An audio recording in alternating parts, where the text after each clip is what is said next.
because folks are not campaigning to get to a true majority, they're not legislating as a true representative of our democracy.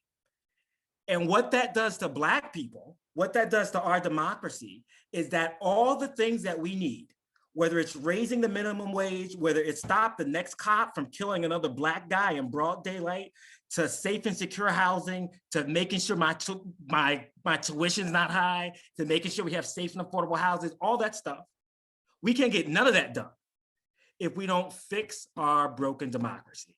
Black voters, sadly, need to be very pragmatic in regards to our votes.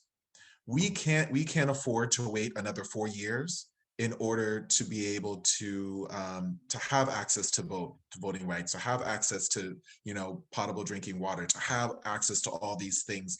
And we can't, the challenge is that, at least with the younger Black voters that I speak to, that we can't be aspirational in regards to our vote. We have to be very pragmatic. And that's a lot of reason that people, at least that I've spoken to, feel as though, the Black vote in the South, right? The older Black vote in the South is very conservative in regards to the way that they vote. And they're voting for, the sure bet, as opposed to voting for the person that they really care for, really want to be able to win. That could be that additional transformational type of voter. Black people really, there's been a history of, wanting to specifically disenfranchise us. And so I think, I even heard questions from members of my district being like, isn't this kind of an unfair way to vote? Like the person that you want doesn't even end up winning.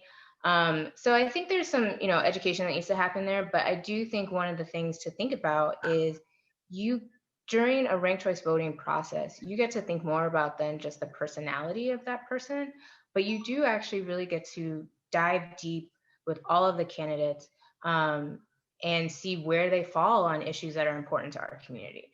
Because some candidates, they kind of skate by with giving just like a little bit of lip service to say, oh yeah, I support, what Black and brown people are saying, but they don't actually do anything about it. Or they don't actually really need to bring forward any platform about it. But if you're doing ranked choice voting, I think you can dig deeper into those questions, because then that person, if they're just going to give lip service to very specific issues that really matter to our communities, they won't get ranked. And so like, even if they're getting a lot of like, charisma, our communities can then, flex their muscle and their availability to say, this is actually an issue that we care about. And if you're not addressing it, then you're not only are you like not going to get our votes, but you're not even going to get ranked within our community. The reason why I support ranked choice voting is because it gives more choice and power to Black people. Now, I'm an organizer, so I'm gonna go with you on a little journey here. I started my career working for Barack Obama. Barack Obama versus Hillary Clinton versus John Edwards. I was in Jamaica, Queens, New York, right? Young organizer, I was 22 years old. I went out and I would knock on doors for Barack Obama, Southside Jamaica, Queens. Getting people to register to vote, engaging them for a first Black president. This is in New York City, New York State, where Hillary was a senator. Go with me on this journey. Everyone that I talked to at their door, if they told me they were voting for Hillary Clinton, guess what happened? Guess what happened, folks? That was the end of the conversation. I'd engage them on issues that they cared about. I didn't ask them where they registered to vote. I did not engage them at all with that person at the door. Usually an older Black woman that I did not engage with the issues that they cared about, right? And that's how, as a young man, I was taught to organize. You're either with us and we need to get a certain X percentage, and if you weren't, I got to talk to the next person to engage that person. I'm telling that story basically to bring it back home, that harms our democracy, point blank. There's campaigns and candidates that are running right now, running in a system that harms our democracy.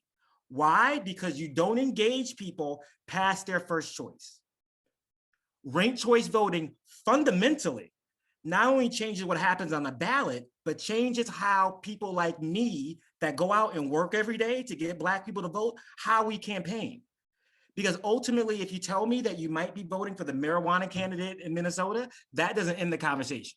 That you're going to keep on talking to that person about becoming their second and third choice vote. We still have many communities that are still fighting to make sure their voices are heard, and particularly their voices are being heard and amplified by the elected officials that represent them. We have a current system now that doesn't always allow for elected officials, or doesn't always require elected officials to actually represent every particular voice or every particular issue that is within their particular constituency. And the reason that is because there's really not consequences the way we have our system set up now. There's no consequence if you ignore an entire segment of the district or state that you may represent because of the way our system is set up, because there could be just a small, strong base that will keep you in power. So therefore, there's no incentive.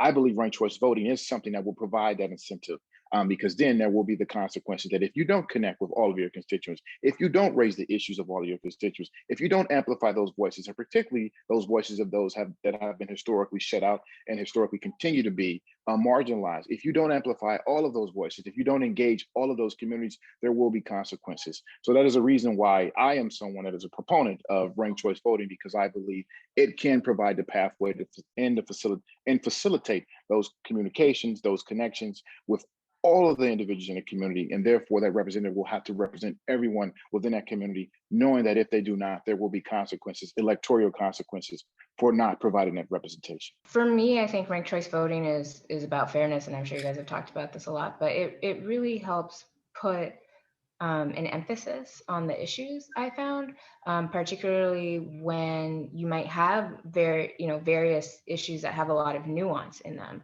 So it's much more interesting, I think, to be able to hear from your various candidates about how they would approach something as fraught as public safety, or as fraught as education, or any issue that comes to mind.